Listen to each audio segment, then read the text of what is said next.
जय गुरु जी संगत जी। गुरु जी की सारी प्यारी प्यारी संगत को मेरा दिल से प्रणाम। संगत जी, गुरु जी सत्संग चैनल पर आप सभी का हार्दिक स्वागत है। संगत जी, गुरु जी कहा करते थे कि सत्संग करन वाले दा भी भला ते सत्संग सुनन वाले दा भी भला। संगत जी, आप हर एक सत्संग को शुरू से लेकर अंत तक जरूर सुने, क्योंकि हर सत्संग में आपके सभी सवालों के जवाब होते हैं। संगत जी, आज की सत्संग को शुरू करने से पहले हम मंत्र जाप करते हैं। ओम नमः शिवाय। शिव जी सदा सहाय। ओम नमः शिवाय। गुरु जी सदा सहाय। जय गुरु जी संगत जी, आइए हम सत्संग को शुरू करते हैं। गुरुर् ब्रह्मा गुरुर्विष्णु गुरुर्देवो महेश्वरा गुरुर् साक्षात् परब्रह्म तस्मै श्री गुरुवे नमः। जय गुरु जी संगत जी। अनंतम अनंतम शुक्राना मेरे मालिक का, मेरे महाराज का। संगत जी, आज हम गुरु जी की डिवाइन बुक दिव्य आभा के 21वें अध्याय का श्रवण करेंगे। संगत जी, गुरु जी की महिमा का हम बखान कर ही नहीं सकते। गुरु जी का जितना भी शुक्राना किया जाए उतना कम है। हमें मांगने का तरीका भी नहीं आता, हम कुछ नहीं जानते, परंतु फिर भी वे असीम कृपा बरसाते हैं। बिना मांगे ही झोलियां भरते हैं, रहमतें बरसाते हैं। संगत जी, मैं गुरु जी महाराज की वडियाई में उनकी रहमतों पर कुछ पंक्तियां सुनाना चाहूंगी। मंगना भी नहीं आंदा मैनू, फिर भी तू मेरा बरसाया। मंगना भी नहीं आंदा मैनू, फिर भी तू रहमता बरसाया। मैं कोची कमली दे पल्ले, मैं कोची कमली दे पल्ले, मुँहों मंगिया खेरा पाया। मंगना भी नहीं आंदा मैनू, फिर भी तू मेरा बरसाया। नित शुक्र करा मैं तेरा, उपकार तू कीता बड़ा।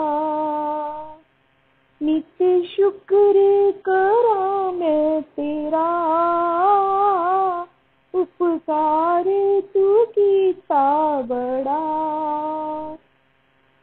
सजदे दा तरीका आंदा नहीं, आंदी मैनू अरदास नहीं।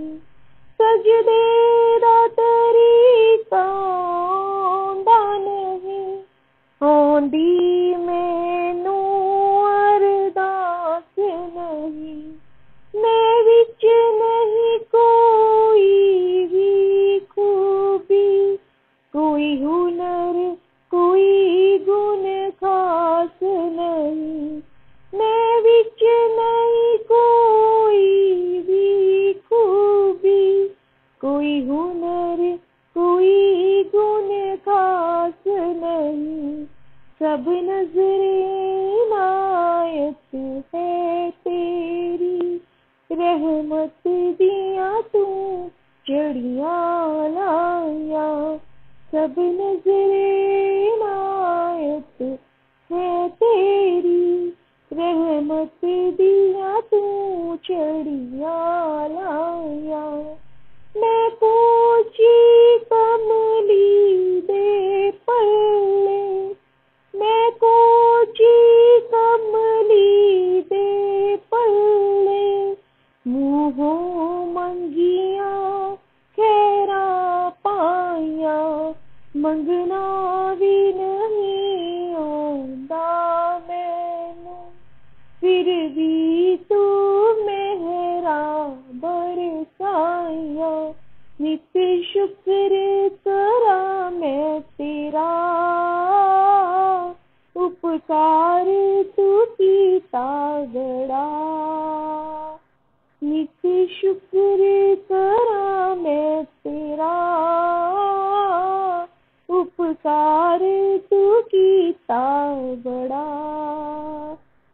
गुरुजी।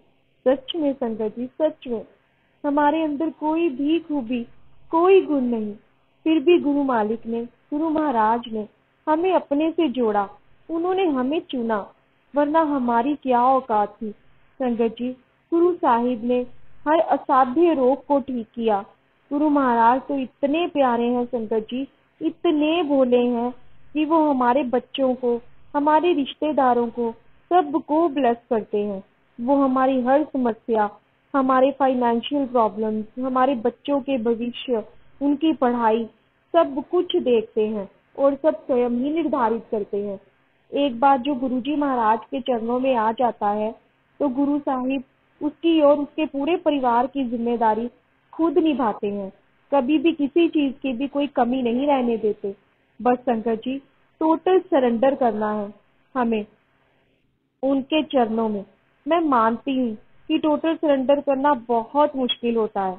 हम इंसान हैं, कभी कभी डावाडोल हो जाते हैं, परंतु अगर हम पूर्ण श्रद्धा से कोशिश करें तो गुरुजी महाराज की कृपा से सरेंडर भी हो जाता है।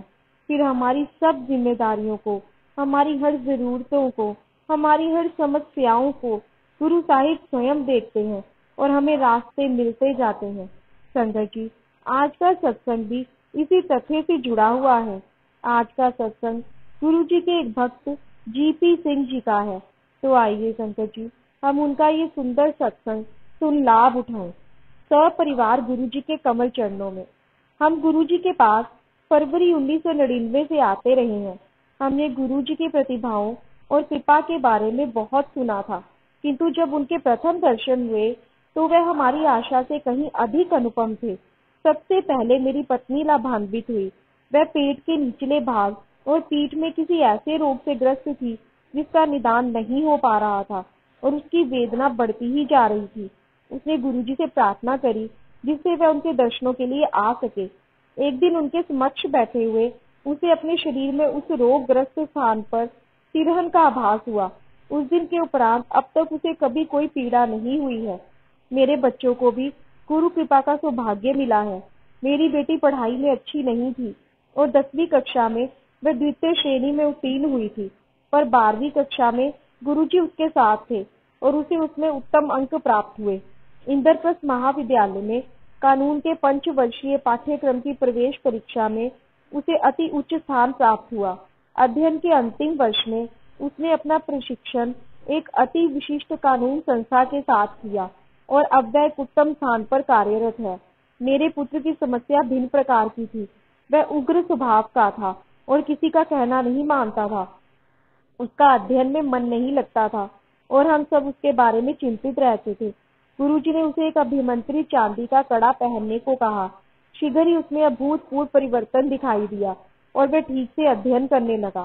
गुरुजी की दया से अब वह एक इलेक्ट्रॉनिक यांत्रिक है और एक प्रसिद्ध संस्था के साथ कार्यरत है। वह हम सबसे प्रेम करता है और गुरुजी का चित्र सदा अपने साथ रखता है। एक बार अपने मित्रों के साथ जाते हुए कार दुर्घटनाग्रस्त हो गई।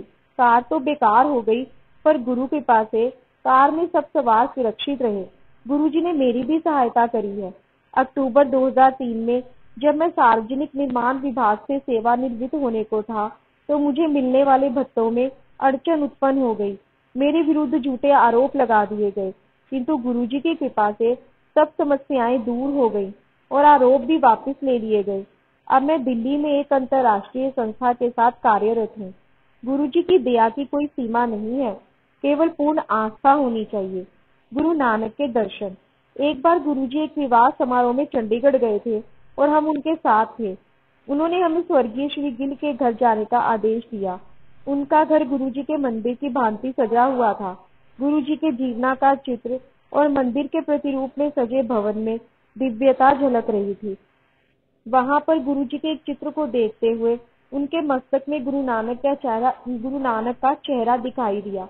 हमें पता लगा कि गुरुजी वहां पर कुछ घंटे रहे थे। पूरे वातावरण में गुरुजी की सुगंध आ रही थी। एक अन्य अवसर पर जब मेरी पत्नी गुरुजी के समक्ष ध्यान मुद्रा में थी तो उसे गुरुजी के हाथ में पकड़े हुए गिलास में सर्प दिखाई दिया। आज भी हम उन्हें अपने आसपास अनुभव कर सकते हैं, जैसे वह हमें अपने आशीष और सुरक्षा दे रहे हैं। उनकी शरण में आए हुए भक्तों की बढ़ती हुई संख्या देखकर अति प्रसन्नता होती है। जय गुरु जी। अनंतम अनंतम शुक्राना मेरे मालिक का आज की सेवा के लिए, अनंतम अनंतम शुक्राना।